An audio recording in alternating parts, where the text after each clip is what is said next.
जय Hind and hello guys, स्वागत है आपका आपके अपने YouTube चैनल ज्ञानदेह होस्ट में। एंड इस वीडियो के अंदर आपको बताने वाला हूं राजस्थान पब्लिक सर्विस कमीशन यानी कि RPSC असिस्टेंट प्रोसिक्यूशन ऑफिसर यानी कि APO ऑनलाइन फॉर्म 2026 के बारे में कि कैसे आपको इस नई भर्ती का फॉर्म फिलअप करना है। गाइस इस वीडियो के अंदर आपको OTR से लेकर प्रिंट तक पूरी जानकारी दी जाएगी। और जो यहाँ पर इसमें OTR में कुछ चेंजेस किए गए पोर्टल के अंदर, जहाँ पर आपको वन टाइम राशन को दोबारा से भरने को बोला जाता है। कुछ और चीज़ें इसमें है जो कि आपको आगे वीडियो को वॉच करके समझ में आ जाएगा। तो वीडियो को आपको जैसे कि मैंने कहा कि पूरा देखना है। चलिए शुरू करते हैं। गाइज अगर आपने अभी तक वीडियो को लाइक शेयर नहीं किया हो तो कर देना और चैनल को सब्सक्राइब करके बेल आइकन ऑन कर लेना। फिर जो लिंक मैंने वीडियो को डिस्क्रिप्शन में दिया है आप ओपन करेंगे, जानने को मिलेगा 371 पोस्ट पर ये वैकेंसी निकाली गई है। एंड आप लोग इसके फॉर्म 8 जून से लेकर के 7 जुलाई 2026 तक भर पाएंगे। फीस इसमें यहाँ पर जब आप वन टाइम राशन करते हैं तो उसी वक्त आपको जनरल BC EBC CL को 600 और SC ST जो बाकी यहाँ पर एक कैटेगरी आप देख पा रहे वीडियो में इनको 400 रुपये देनी पड़ती है। एंड मैं आपको बता दूं, अगर आपने पहले से OTR करके रखा है या फिर SSO की इस वेबसाइट का इस्तेमाल करके कोई भी फॉर्म भर रखा है तो गाइज आपको फ़ी पे करने की आवश्यकता नहीं है, क्योंकि इसमें सिर्फ एक ही बार फीस पे करनी पड़ती है। उसके बाद में आप जितने भी फॉर्म भरते हैं उन सभी पर गाइज आप फ्री में अप्लाई कर पाते हैं। फिर आप यहाँ पर जानेंगे कि कौन से एरिया के अंदर किस कैटेगरी में कितनी वैकेंसी है। फिर आप जानेंगे कि अप्लाई करने के लिए आपसे डिग्री इन लॉ यानी कि आपके पास डिग्री इन लॉ प्रोफेशनल या फिर इंटीग्रेटेड लॉ कोर्स मांगा है। साथ ही गाइज लैंग्वेज रिक्वायरमेंट में बोला है कि आपके पास वर्किंग नॉलेज होनी चाहिए Hindi written in Devanagari script, यानी कि जो देवनागरी स्क्रिप्ट होती है हिंदी बेसिकली जिसको आप हिंदी में लिखते हैं उसको देवनागरी स्क्रिप्ट बोलते हैं, तो उसकी आपको समझ होनी चाहिए। इसके अलावा एज लिमिट 21 से 40 साल के बीच रखी गई है। एंड यहाँ पर आपको जो सैलरी मिलेगी वो लेवल 11 की मिलेगी, जिस पर ग्रेड पे आपको 4200 रुपये मिलता है। आपका सिलेक्शन प्रोसेस क्या रहेगा, सिलेबस क्या रहेगा, उसकी इन्फॉर्मेशन भी यहाँ पर दी गई है। अब ये सभी इन्फॉर्मेशन जानने के बाद अगर आप एलिजिबल है इसमें अप्लाई करने के लिए तो गाइज आप इंपॉर्टेंट लिंक के सेक्शन से अप्लाई ऑनलाइन लिंक ओपन करेंगे। अब आपके सामने यहाँ पर SSO की ऑफिशियल वेबसाइट आ जाएगी। तो मैं आपको बता दूं गाइज, अगर आपका इस वेबसाइट के ऊपर पहले से अकाउंट बना हुआ है तो आप डायरेक्टली लॉगिन करेंगे। इसके लिए आपको आपका जो SSO ID है वो डालना है या फिर अपना यूजर नेम डालना है और अपना पासवर्ड जो आपने बनाया था अकाउंट क्रिएट करते समय वो आप डालेंगे और ये कैप्चा कोड डाल करके लॉगिन कर लेंगे। और अगर आप अपना यूजर नेम या फिर कह लीजिए SSO ID या फिर पासवर्ड भूल चुके हैं तो आप उसको रिकवर करके भी लॉगिन हो सकते हैं। रिकवर करने के लिए क्या करेंगे, अगर आपको SSO ID रिकवर करनी है तो आप I forgot my digital identity SSO ID click है, इसके ऊपर क्लिक करेंगे। देन आप यहाँ पर इनमें जैसे कि सिटीजन, उद्योग, government employ, Jan Aadhaar, Google किस माध्यम से इसको रिकवर करना चाहते हैं, फॉरगॉट करना चाहते हैं वो आपको सेलेक्ट करना है। इसके अलावा गाइज आप यहाँ पर देख सकते हैं आपको दूसरा माध्यम भी दिया है। आप आपके रजिस्टर्ड नंबर से इस नंबर के ऊपर SMS कर सकते हैं और लिखना होगा SMS के अंदर आपको RJ और उसके साथ में स्पेस लगा करके SSO ये लिख करके आप इस नंबर पर सेंड कर दीजिए। आपको रिवर्ट में आपकी SSO ID भेज दी जाएगी। या फिर यहाँ पर आप गूगल अकाउंट के माध्यम से भी इसको रिकवर कर सकते हैं। और अगर आप पासवर्ड भूले तो फॉरगॉट पासवर्ड के ऊपर क्लिक करके आप यहाँ पर आपका जो रजिस्टर्ड ईमेल ID है या तो वो डालेंगे या फिर जो SSO ID अभी आपने रिकवर की है वो डालेंगे। और फिर यहाँ पर मोबाइल सेलेक्ट करना है तो मोबाइल सेलेक्ट करके जो रजिस्टर्ड नंबर है वो डालेंगे, ये कैप्चा कोड फिल करेंगे और सबमिट कर देंगे। इसके बाद गाइज आपको यहाँ पर आपका एक न्यू पासवर्ड मिल जाएगा जिसका इस्तेमाल करके आप लॉगिन हो जाएंगे। बट गाइज अगर आप फ्रेशर है, आपने इस वेबसाइट का इस्तेमाल करके कोई फॉर्म नहीं भरा तो आप इसमें पहले अकाउंट क्रिएट करेंगे। इसके लिए आपको यहाँ पर क्या करना है, आप दर्शन इसके ऊपर क्लिक करेंगे। फिर आपको यहाँ पर सेलेक्ट करना है कि आप इनमें से किस माध्यम से लॉगिन होना चाहते हैं। तो यहाँ पर आपको जन आधार का भी ऑप्शन दिया है और गूगल का भी ऑप्शन है। तो आप यहाँ पर गूगल सेलेक्ट कर लीजिएगा। गूगल सेलेक्ट करने के बाद में आपको आपकी ईमेल ID का यहाँ पर इस्तेमाल करना है।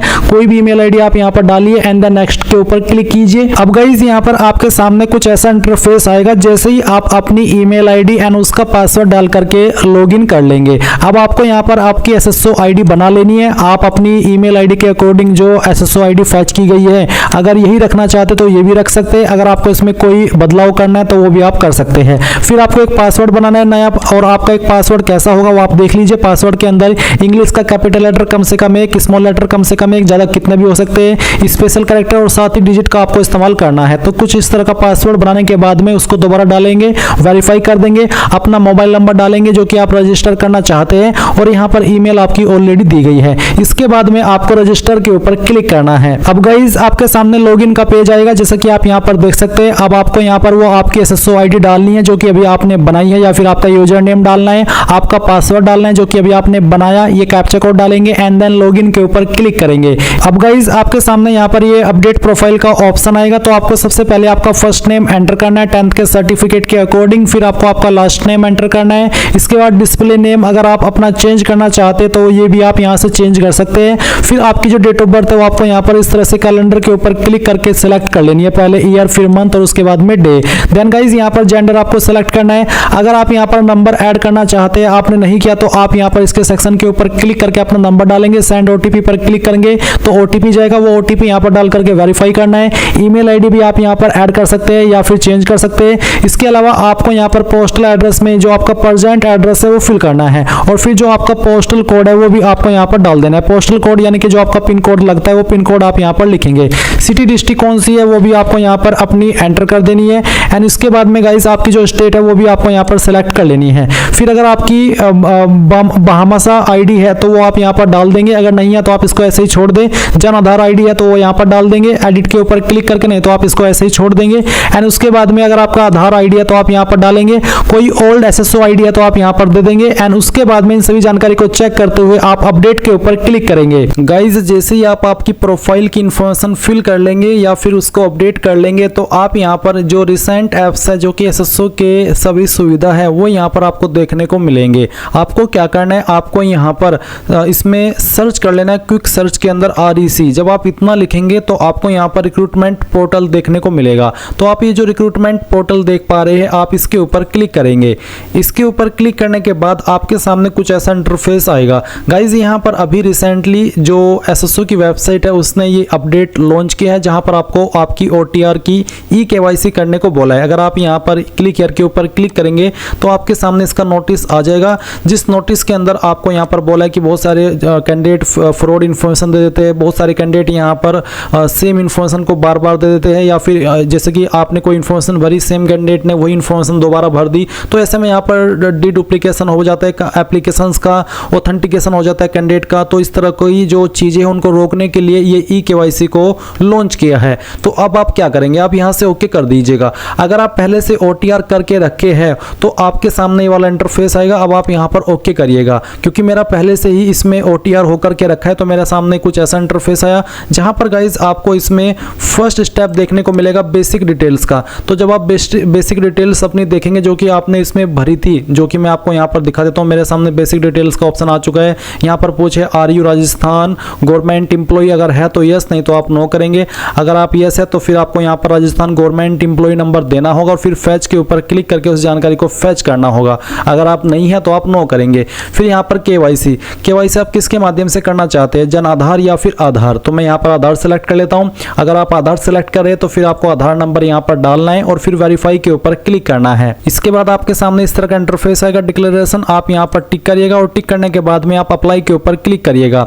अप्लाई के ऊपर क्लिक करने के बाद में यहाँ पर इस तरह से आपके सामने आएगा। अब आप यहाँ पर इनके ऊपर टिक कर दीजिए और इसके ऊपर टिक करने के बाद में have you generated TOTP in m Aadhaar mobile app, तो आप यहाँ पर यस करिए अगर आपने TOTP इसमें जनरेट किया हुआ है। और नीचे अगर आप यहाँ पर नो कर देते तो आता है कि मेरे पास पहले से एक वैध आधार OTP TOTP है। अगर है तो आप कर दें, नहीं तो आपको यहाँ पर ये सेकंड वाला ऑप्शन टिक नहीं करना है, आपको सिर्फ पहले वाला ही टिक करना है और उसके बाद में OTP भेजे इसके ऊपर क्लिक करना है।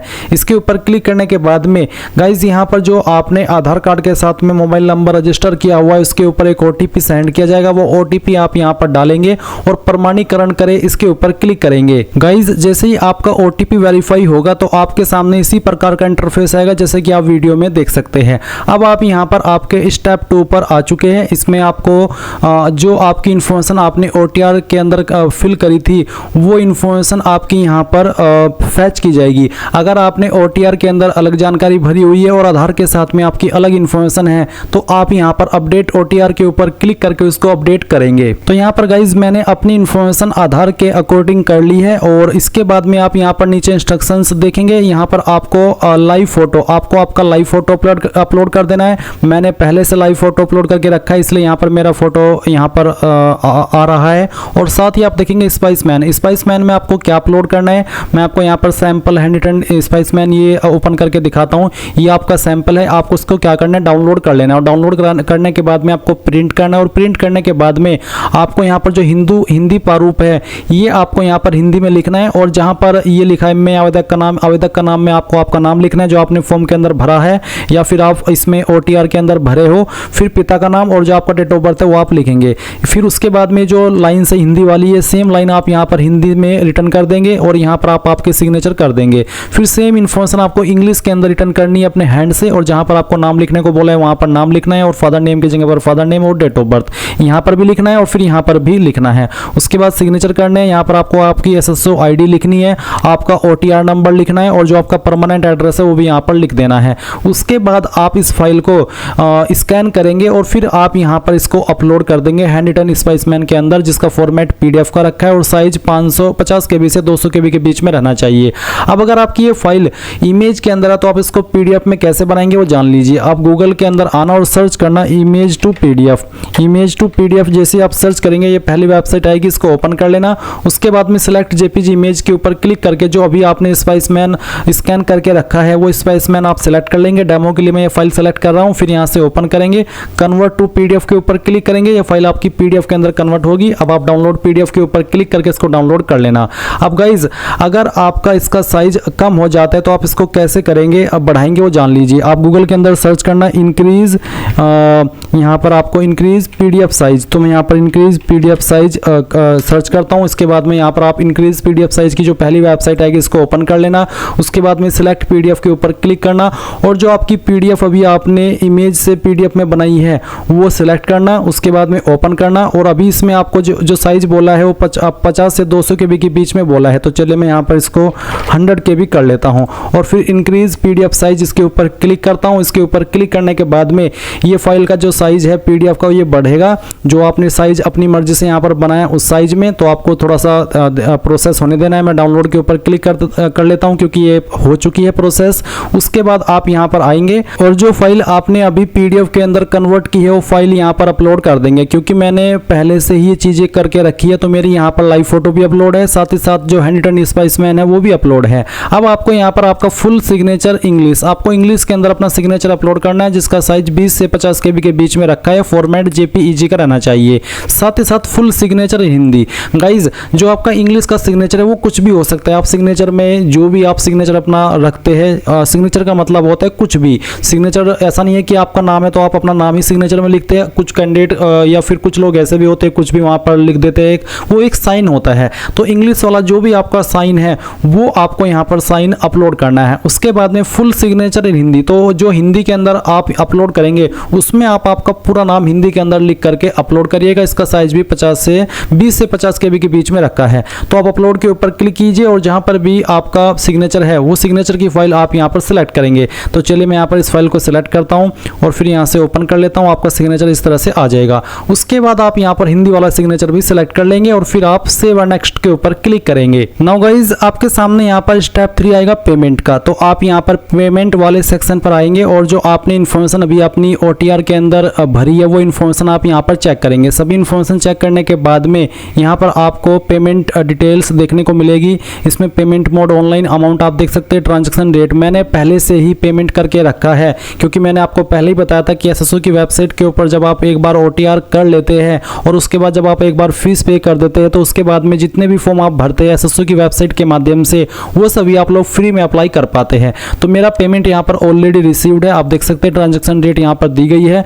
और अगर आपका पेमेंट नहीं है तो आप यहाँ पर पहले पेमेंट करेंगे, उसी के बाद आप यहाँ पर इसको सबमिट करेंगे। तो चलिए अब यहाँ पर मैं सबमिट OTR के ऊपर क्लिक करता हूँ। इसके ऊपर क्लिक करने के बाद में आप यहाँ पर देखेंगे कि जो आपका OTR है वो सबमिट हो जाएगा। अब आप यहाँ पर देख सकते हैं आपके डिस्प्ले के ऊपर OTR नंबर आपको देखने को मिलेगा और आप यहाँ पर नीचे की तरफ आएंगे तो आपकी जो इन्फॉर्मेशन अभी आपने भरी वो सभी आप यहाँ पर चेक कर सकते हैं। अब आप क्या करेंगे, अब आप यहाँ पर डैशबोर्ड के ऊपर क्लिक कर देंगे। अब गाइज मैं आपको बता दूं कि SSO की वेबसाइट के अंदर एक और नया अपडेट आया है। जो अभी आपने पार्ट देखा इस वीडियो के अंदर वो पहले जुलाई 2025 के अंदर आया था और उसके बाद में फिर अभी अगेन 2026 के अंदर इन्होंने इस वेबसाइट के अंदर चेंजेस किए। अब इसमें यहाँ पर कुछ और जानकारी भी आपको देनी है।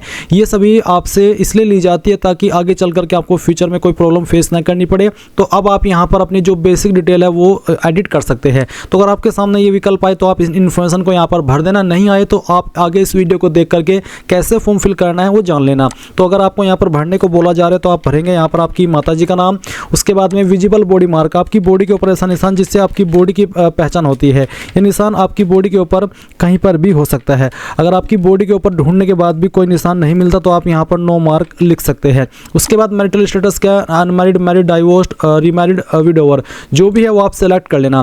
फिर परमानेंट एड्रेस के अंदर जो भी आपका परमानेंट एड्रेस है वो आप फिल करेंगे लाइन 1, 2 और 3 के अंदर। थोड़ा थोड़ा पार्ट आपके एड्रेस का तीनों लाइन के अंदर डाल देना। सिटी आपकी कौन सी है उस सिटी का नाम आपको यहाँ पर एंटर कर देना है। मैं सभी इन्फॉर्मेशन डेमो के लिए भर रहा हूँ, आप आपकी रियल इन्फॉर्मेशन यहाँ पर भरेगा। उसके बाद में स्टेट कौन सी है आपकी, वो स्टेट आप यहाँ पर सेलेक्ट कर लेंगे। डिस्ट्रिक्ट कौन सी है वो आप सेलेक्ट कर लेंगे। अगर आप राजस्थान से है, क्योंकि मेनली इस फॉर्म के अंदर राजस्थान से ही कैंडिडेट फॉर्म भरेंगे और इसलिए मैं यहाँ पर राजस्थान सेलेक्ट कर लेता हूँ। फिर डिस्ट्रिक्ट और उसके बाद में जो भी आपका पिन कोड है वो आप यहाँ पर डाल देना। अब आपसे पूछे स्पेशल कैटेगरी में do you belong to armed force service, यानी कि जो आर्म फोर्स सर्विस है क्या आप उससे बिलोंग करते हैं। अगर हाँ तो यस, नहीं तो आप नो करेंगे। अब आता है लेफ्ट थंब इंप्रेशन, जिसका फॉर्मेट जेपीईजी और साइज 20 से 50 KB के बीच में होना चाहिए। तो आप यहाँ पर अपलोड के ऊपर क्लिक करेंगे और उसके बाद में जो आपका लेफ्ट थंब इंप्रेशन है यानी कि अंगूठे का निशान है वो आपको यहाँ पर सिलेक्ट कर लेना है और फिर ओपन करना है। उसके बाद में आप यहाँ पर इसको नीचे की तरफ आएंगे, सभी इन्फॉर्मेशन को चेक करते हुए सबमिट कर देंगे। इसके बाद जो इन्फॉर्मेशन अभी आपने यहाँ पर भरी है इन सभी को आप डबल चेक कर सकते हैं। सभी इन्फॉर्मेशन को डबल चेक करने के बाद यहाँ पर टिक करेंगे दैट कि इसका मतलब है कि I confirm the above changes are correct. अब आप अपडेट के ऊपर क्लिक करके इसको अपडेट कर देंगे। अब गाइज यहाँ पर डैशबोर्ड के सेक्शन में आपको इसमें जो ऑनगोइंग रिक्रूटमेंट का सेक्शन है इसमें देखने को मिलेगा असिस्टेंट प्रोसिक्यूशन ऑफिसर एग्जाम 2026। तो आप अप्लाई नाउ के ऊपर क्लिक करेंगे। फिर यहाँ पर असिस्टेंट प्रोसिक्यूशन ऑफिसर है आप इसको क्लिक कर देंगे। अब आपसे पूछा है कि जो आपने वन टाइम रजिस्ट्रेशन करते समय जानकारी भरी थी क्या आप उसको अपडेट करना चाहते हैं। तो आप अपडेट के ऊपर क्लिक करके अगर आपको कोई जानकारी अपडेट करनी है तो उसको अपडेट कर लेना। अगर आपको लगता है कि जो इन्फॉर्मेशन मैंने भर रखी है वो सभी सही है तो आप यहाँ पर प्रोसीड के ऊपर क्लिक कर देना। अब जो यहाँ पर आपके सामने इन्फॉर्मेशन आ रही है ये ग्रे व्हाइट के अंदर, ये वो इन्फॉर्मेशन है जो कि आपने OTR के अंदर भरी थी और बाकी जो यहाँ पर बिल्कुल वाइट में आ रही है वो इन्फॉर्मेशन है जो कि आप यहाँ पर अभी भी सिलेक्ट कर सकते हो, यानी कि उसको चेंज करना चाहे तो कर सकते हैं। एंड अगर जैसे कि मैंने कहा अभी बताया भी था कि अगर आपको OTR इन्फॉर्मेशन एडिट करनी है तो आप वन टाइम रजिस्ट्रेशन के सेक्शन पे जाकर के उसको एडिट कर सकते हैं। अभी यहाँ पर ये सब इन्फॉर्मेशन आपने OTR के समय भर ली थी तो इसलिए आप इसमें से कोई भी जानकारी यहाँ से चेंज नहीं कर सकते। अब आप सिंपली इन सभी इन्फॉर्मेशन को चेक करते हुए नीचे नेक्स्ट के ऊपर क्लिक करेंगे और यहाँ से यस कर देंगे। इसके बाद यहाँ पर आएगी पर्सनल डिटेल, इसमें भी आपकी OTR के समय जो आपने इन्फॉर्मेशन भरी थी वो यहाँ पर भरी हुई है। अब आपको यहाँ पर इसमें सेलेक्ट करना है कि आपका होम ब्लॉक कौन सा है, जो भी है वो आप यहाँ पर सेलेक्ट कर लेना। फिर आपकी तहसील सिटी कौन सी है वो आपको सेलेक्ट कर लेना है, विलेज कौन सा है वो आपको सेलेक्ट करना है। फिर पूछेगी कि आप इंडिया के अंदर किसी अन्य कंट्री से सेटल हुए हैं, अगर हाँ तो यस, नहीं तो आप नो करेंगे। उसके बाद आपको कुछ सवालों के आंसर करने हैं जैसे कि क्या आप भूतपूर्व सैनिक है, एक्स सर्विसमैन है। उसके बाद फिर है कि क्या आप एक उत्कृष्ट खिलाड़ी है, अगर हाँ तो उसका आंसर यस, नहीं तो नो रहने देंगे। फिर पूछेगी कि आप एक NCC कैडेट प्रशिक्षक है, अगर हाँ तो यस, नहीं तो इसमें भी नो ही रहने देना है। अगर आप एक्स प्रिजनर यानी कि भूतपूर्व कैदी यानी कि आप जेल में गए हैं कभी, अगर हाँ तो यस, नहीं तो आप नो ही रहने देंगे। अब यहाँ पर है कि क्या आप मौजूदा सरकारी विभाग सार्वजनिक उपक्रम कर्मचारी है तो यस करके उसकी इन्फॉर्मेशन देना, नहीं तो नो कर देना। एडिशनल कैटेगरी में क्या आप एक रिलीज्ड इमरजेंसी कमीशन या फिर रिजर्विस्ट आर्मी पर्सनल है, अगर है तो उसको टिक कर दें, नहीं तो यहाँ पर नेक्स्ट के ऊपर क्लिक कर देंगे। फिर गाइस आपके सामने क्वालिफिकेशन की जानकारी आएगी। तो क्वालिफिकेशन की जानकारी मैंने यहाँ पर पहले से भर रखी है डेमो के लिए, तो आप देख सकते हैं। पहले आप यहाँ पर इसमें आपकी सेकेंडरी यानी कि 10वीं की इन्फॉर्मेशन भर देंगे। सब्जेक्ट डिटेल में आपको यहाँ पर नॉट एप्लीकेबल लिख देना है। एजुकेशन टाइप सेलेक्ट करना होगा, अगर आपने रेगुलर किया तो आप रेगुलर सेलेक्ट कर लेंगे। फिर आपको यहाँ पर आपका बोर्ड का नाम बताना है, आपका रोल नंबर किसके अंदर थे, परसेंटेज या CGPA जो भी था वो ये आप सेलेक्ट कर लेंगे। उसके बाद किस साल के अंदर पास किया है, टोटल नंबर क्या आते हैं और कितने नंबर आपको आए थे वो यहाँ पर डाल देना है। इसके बाद आपको सीनियर सेकेंडरी की इन्फॉर्मेशन देनी है यानी कि 12वीं की। तो आपको यहाँ पर 12वीं इसी प्रकार से बताना है, सब्जेक्ट बताने कि किन किन सब्जेक्ट के साथ में आपने 12वीं की है, या फिर आप यहाँ पर इसमें जैसे कि आपने PCB से की है, PCM से की है, आर्ट से, कॉमर्स से, वो भी लिख सकते हैं। और अगर आप सब्जेक्ट के नाम लिखेंगे ये करके तो ज़्यादा अच्छा रहेगा। उसके बाद एजुकेशन टाइप, आपका बोर्ड, आपका रोल नंबर, आपका नंबर किसके अंदर था वो सेलेक्ट करेंगे, आपका पासिंग ईयर, और उसके बाद में आपको यहाँ पर टोटल नंबर डालने हैं। उसके बाद यहाँ पर उसमें से कितने आपको यहाँ पर अगर CGPA है तो आपको टोटल CGPA डालनी है और जो आपको आई थी वो डालनी है।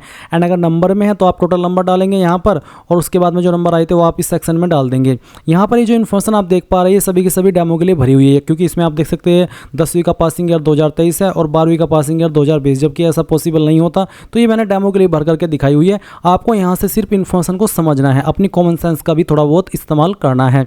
तो पहले आपकी 10वीं की इन्फॉर्मेशन, फिर 12वीं की, उसके बाद में आपको ग्रेजुएशन की इन्फॉर्मेशन भरनी है। अगर आपने जैसे कि ये जो मैंने इन्फॉर्मेशन भर रखी है इसमें मैंने डबल 12th की है। जैसे कि कई बार ऐसा होता है कि किसी ने पहले किसी और सब्जेक्ट से 12वीं कर ली, अब वो दोबारा से फिर 12वीं करे किसी और सब्जेक्ट से, तो इसलिए यहाँ पर ये 3 इन्फॉर्मेशन आपको देखने को मिल रही है, जिसमें कि 2 बार 12th की है। बट आपके सामने ऐसा नहीं होगा, आपके सामने 10वीं का ऑप्शन, 12वीं का और फिर आपकी डिग्री का। उसके बाद डिग्री में आपको बताना है बेसिकली यहाँ पर LLB है, जो भी है आपकी, जो कि लो डिग्री होनी चाहिए वो आप यहाँ पर लिखेंगे।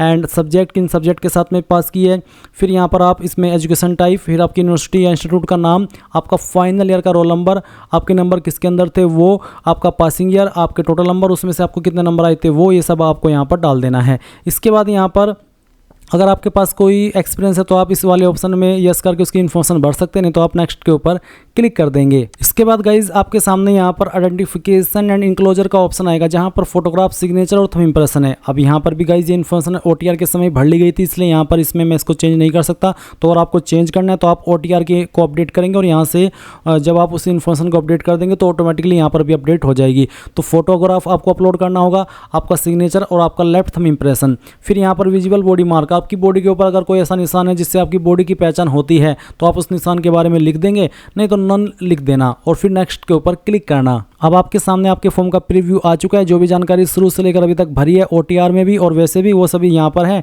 एंड जिस भी इन्फॉर्मेशन को आपको एडिट करना है, अगर आपको लग रहा है कि वो गलत है तो आप यहाँ पर अपडेट के ऊपर क्लिक करके उसको अपडेट कर सकते हैं, और अगर सही है सभी इन्फॉर्मेशन तो यहाँ पर टिक करेंगे एंड देन फाइनल सबमिट के ऊपर क्लिक कर देंगे। फाइनल सबमिट होते ही आप अपने फॉर्म का फाइनल प्रिंट आउट ले पाएंगे, क्योंकि आपको यहाँ पर कोई फीस पे करने की आवश्यकता नहीं पड़ेगी, क्योंकि फीस आप पहले ही जब आपने OTR किया था OTR के बाद पे कर दी थी। और जैसे कि मैंने बताया भी था और अब फिर से बता दूं कि इसमें एक ही बार आपको फ़ी पे करनी पड़ती है OTR करने के बाद में। उसके बाद आप चाहे कितने भी फॉर्म भरे, इस RPSC की वेबसाइट का इस्तेमाल करके आपको कोई भी फीस पे करने की आवश्यकता नहीं पड़ती।